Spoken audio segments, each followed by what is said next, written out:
Today's story is about an infamous caving incident. The reason for its infamy is largely because of a photo that was taken during the event. Now, if you didn't know anything about this photo and you just looked at it, it would be haunting and kind of unsettling, but when you have the full picture, the full context of what's going on in this photo, it will leave you highly disturbed. That photo will be shown at the end of today's video. But before we get into today's story, if you're a fan of the strange, dark, and mysterious delivered in story format, then you've come to the right place because that's all we do, and we upload once a week. So if that's of interest to you, please offer to cut the like button's front lawn, but when you're done, be sure to blow all the grass clippings through an open window into their living room. Also, please subscribe to our channel and turn on all notifications so you don't miss any of our weekly uploads. Okay, let's get into today's story.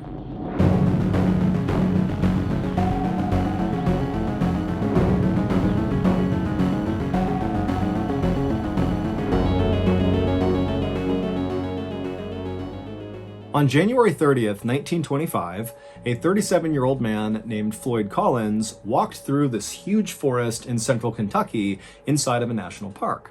As he walked along, his boots splashed in the melting snow and mud on the ground, and above him, all he heard was the sound of water dripping down amongst the leaves. It was warmer than it had been in several days, and so that was why Floyd was out here. He was trying to take advantage of the nice weather. And so after walking for a while on this muddy, slushy trail, the trees around Floyd began to thin out, and then eventually he reached the edge of the tree line, and in front of him was this huge clearing. Now, in this clearing, the trail he was on continued straight ahead, but it came to a stop in front of this huge cavern-like opening in the side of a hill. And so without hesitation, Floyd stepped out of the trees into the sunlight, and he walked the rest of the trail right up to the opening of this cavern, and he stopped and just stared and smiled. This cavern-like space on the side of this hill was the entrance to a cave known as Sand Cave. And Floyd had spent the last week coming out to Sand Cave and exploring the different tunnels, but today his plan was to go as deep and as far inside of this cave as he possibly could. Caves were a huge tourist attraction in this region, and Floyd was a very experienced caver who had been caving since he was 6 years old, and he knew that most of Sand Cave had not been explored. And so if he could go in there and explore all the different parts of the cave and map it all out and make sure it was safe, it was sure to be a huge moneymaker. He could bring people here and lead them on guided tours. So Floyd left the muddy path he had been walking on and stepped foot inside of this grand entrance to Sand Cave. It's basically this 250-foot wide cathedral-like space inside of this hill with ceilings high enough you could stand, but it's totally dark in there. And despite being this big open space, it very quickly funnels to this one kind of tunnel that goes straight down and connects to all these offshoot underground passageways, many of which have never been explored before. And so, as Floyd walked across this big open entryway, he lit his oil lamp and then began mentally preparing himself for what he was about to do, which was going to be very claustrophobia-inducing, even for a very experienced caver. And so Floyd reached the back of this huge entryway, and he reached this tunnel that would connect to the rest of the cave, and he began walking down it. And this tunnel was not very restricting. You could stand in it, you could move around in it, but it was very short. It was 15 feet straight down at an angle, where at the bottom of those 15 feet was a square hole in the ground. And Floyd, having been here the previous week, knew that once you go through this hole, the real caving begins. Now you're going to be down on your hands and knees, wriggling your way through these very tight and restricting areas where you don't really know where you're going, because again, a lot of this stuff has never been explored before.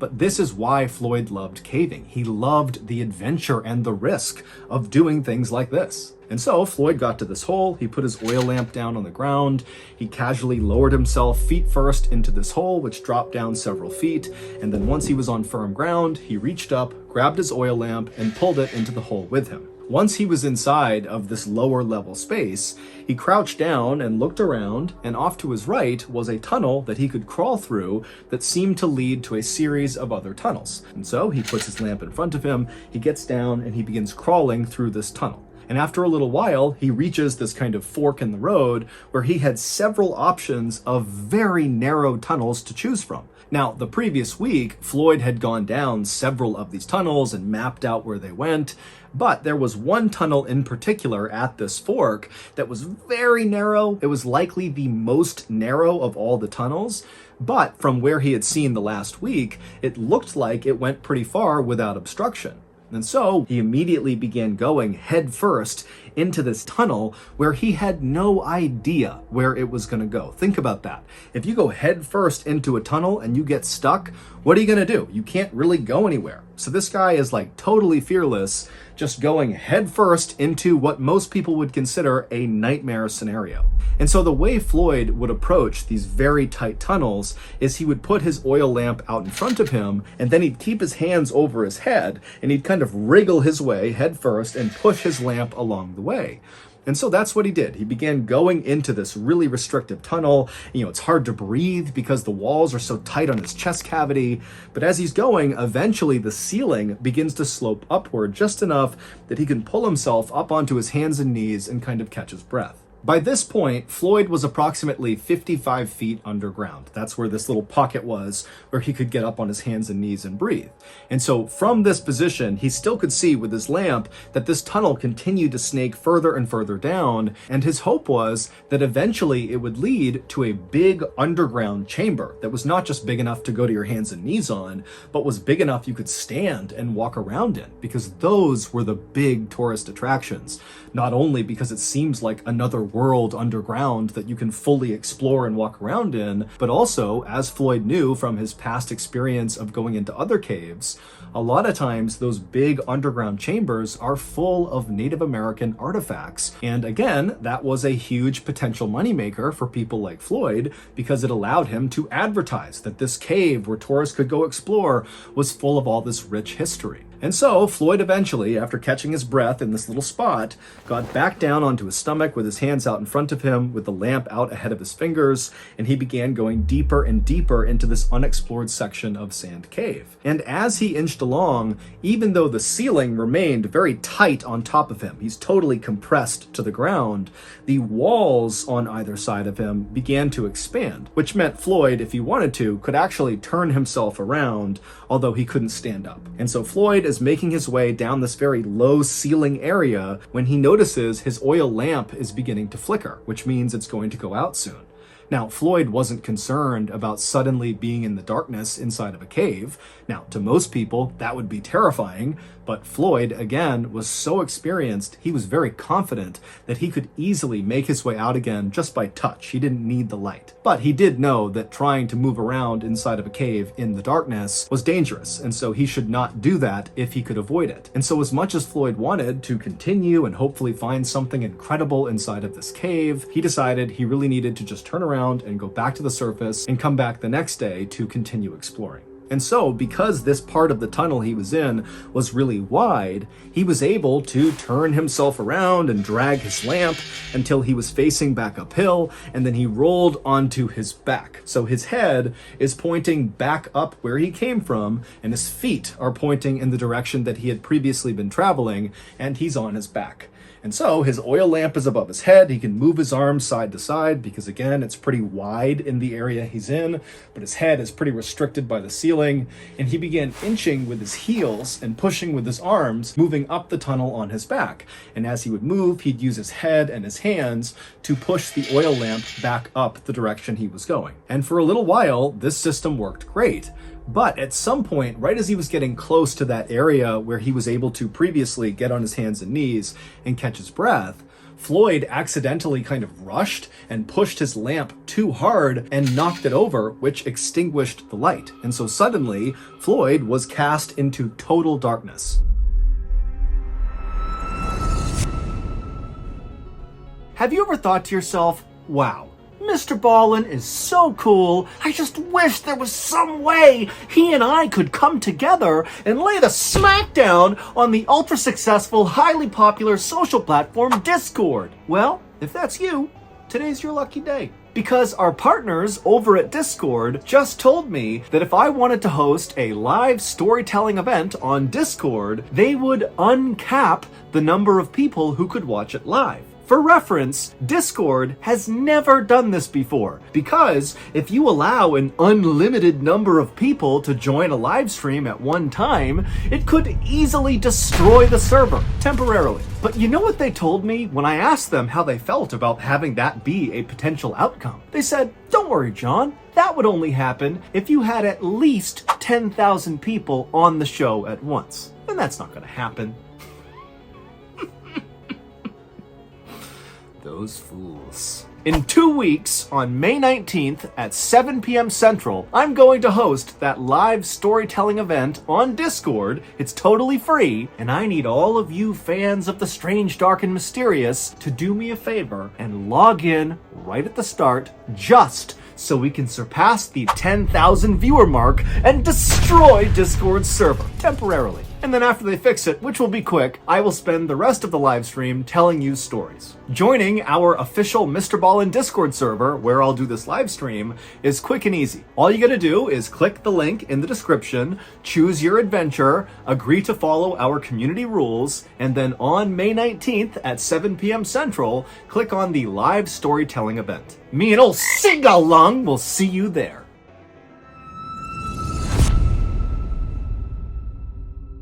Now, again, Floyd was not concerned or really even scared about being in darkness inside of this cave, but this was not a good scenario and he knew it. But he told himself, stay calm, he knew where he was in the cave, he just needed to get to that little pocket, he'd catch his breath, and then he'd continue his way back up, eventually reach that hole in the ceiling, that square hole, he'd climb out, make his way out of the cave, and boom, he'd be done. And so Floyd just continued to push the now extinguished oil lamp above his head, and he continued to inch with his heels and moved his arms around to keep going backwards up this tunnel. But then, right before Floyd reached that pocket inside of the tunnel where he could get onto his hands and knees, he heard the sound of falling rocks somewhere below him, kind of near his legs. Now it's pitch black, he can't see anything, and so Floyd just kind of held his breath and hoped that whatever was happening wouldn't affect him. But then he felt a shooting pain in his left leg. A 27-pound rock had broken loose from the low ceiling and landed on his left ankle. Now, at first, Floyd was actually relieved that the rock had landed only on his left leg. And in fact, his leg was actually kind of positioned in a depression on the floor of the cave. And so the rock didn't really hit his left ankle directly. It kind of like hit the ground and then leaned onto his left ankle. And his left ankle was kind of protected in the depression in the cave floor. And so Floyd's thinking, thank goodness it only landed on my ankle and not on my head or my chest, because then I'd be dead. And so after catching his breath and kind of calming down, Floyd tensed his body and pulled his left leg as hard as he could to clear this 27-pound rock, but his foot wouldn't budge. And so Floyd thought he would just reach down and kind of dig his foot out. He'd just move the rock out of the way. But even though this cave had widened out on either side of Floyd when he had gone deeper and deeper into it, because he had retraced his steps, he was farther up the tunnel where those sides had really come in much closer to him. And so he wasn't able to actually reach down and touch the rock. The walls made it impossible. And so he wasn't able to use his hands to clear this rock. And so Floyd is pinned underground, unable to move, in absolute pitch darkness inside of a cave that's practically crushing his chest because the ceiling is so low, and he knows it's unstable. The ceiling has now fallen off, so there's a chance more rocks could come in at any time. I mean, this is like a worst case scenario for anybody who goes caving. But Floyd told himself to just stay calm. He knew this was a very bad situation, but people were certain to find out he was missing, and they knew he had gone to Sand Cave, and they would come here, they would find him, and they would rescue him. And so Floyd just decided he would wait. And for an agonizing 30 hours, remember, 30 hours of pitch blackness, trapped in a totally claustrophobic environment. 30 hours of this, no food, no water, can't go to the bathroom. He's laying there for 30 hours, and then finally, he hears a voice coming from somewhere near the entrance of this cave. And when he heard that voice, it was like the sweetest sound he had ever heard, because not only did they represent help, but the voice was coming from Floyd's brother, Homer, who was also a very experienced caver.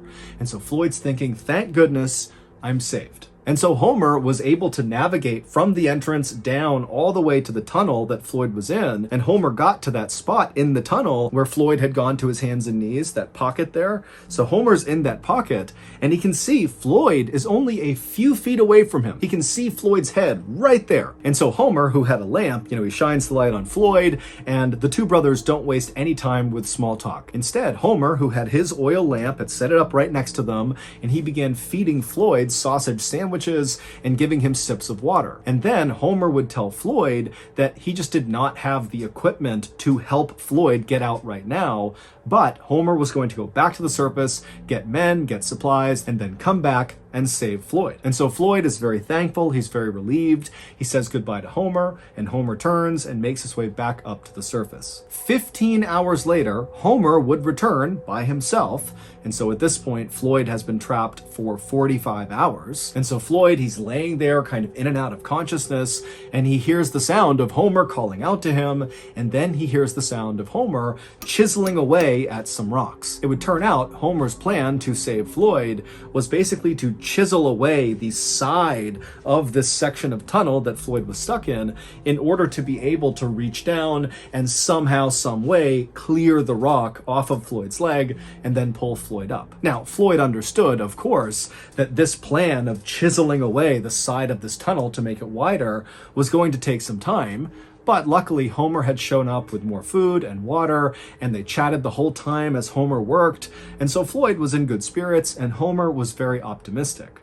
But after 8 hours of Homer slowly chiseling his way, widening this tunnel, he hadn't made much progress, and he was totally exhausted. I mean, you got to remember that the angle he was working at was horrible. He was basically crouched down on his hands and knees, chipping away at this rock. And so after those 8 hours, Homer would leave Floyd and go back home and sleep and eat and drink and kind of recover. But he told Floyd, don't worry, tomorrow more men will be here to help chisel away this tunnel and get Floyd out of there. But over the course of the next 50 hours, Floyd remained trapped inside of this tunnel with the rock pinning his leg, and despite Homer and several other men getting down there and very diligently chipping away at this tunnel, it just was not happening very quickly. And so over the course of those 50 hours, Floyd began going in and out of consciousness, and he began not being able to differentiate between what was real and what was not. At one point, he would say that he believed the cave had kind of opened up and these angels riding golden chariots with flaming wheels had come in to save him. And as they were lifting him out of the cave, he smelled food and coffee. And then suddenly his hallucination cleared and he realized he was trapped in the darkness all alone, still in this cave. And it was like it destroyed his morale. And so Floyd is really starting to go downhill, and the rescuers are realizing they need to do something, and they need to do something now. But at the 130-hour mark, things got even worse for Floyd. As he was laying there in the tunnel, this was sometime in the middle of the night, and so no rescuers were actively down there trying to chisel their way down to him. He was laying there and he was listening to the sound of the running water somewhere outside the cave, and that sound was kind of amplified down to him. And then all of a sudden, he heard the sound of falling rocks somewhere up above, and then when those rocks stopped and it went silent again, he could not hear the sound of the running water. It was very muffled.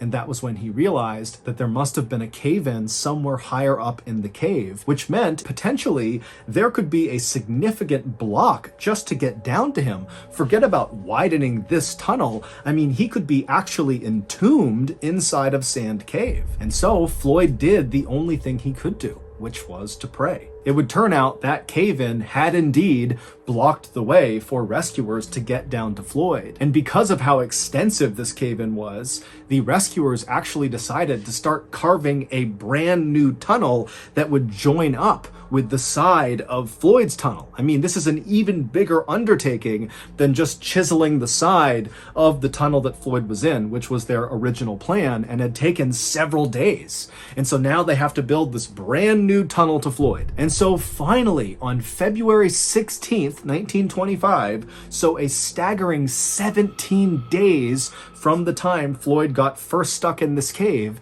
the rescue team finally punched through and reached Floyd. And as soon as they did, the lead rescuer looked over at Floyd And then he paused, he turned up, and he just said, "Dead."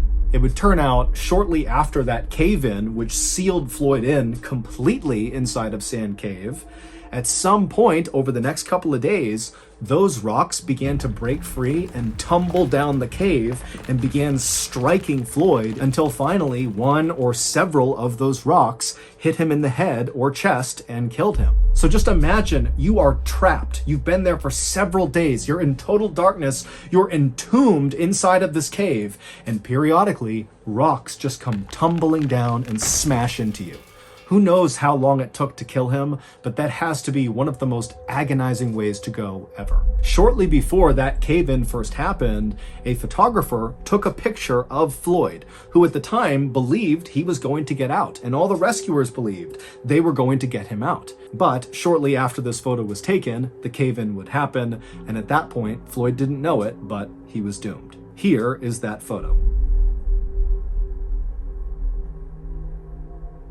Floyd's body was eventually removed from Sand Cave. However, instead of being buried, because of the interest around this cave rescue that ultimately failed, there was a decision made to actually put Floyd's body on display inside of another cave. Basically, Floyd's body became a tourist attraction. And it would remain a tourist attraction for decades until finally he was removed from that cave and given a proper burial. So that's going to do it. If you enjoyed today's story, be sure to check out our podcast called the MrBallen Podcast, where we have literally hundreds of stories just like this one, many of which are exclusive to the podcast, which means you cannot hear them on YouTube. Again, it's called the MrBallen Podcast, and it's available exclusively on Amazon Music.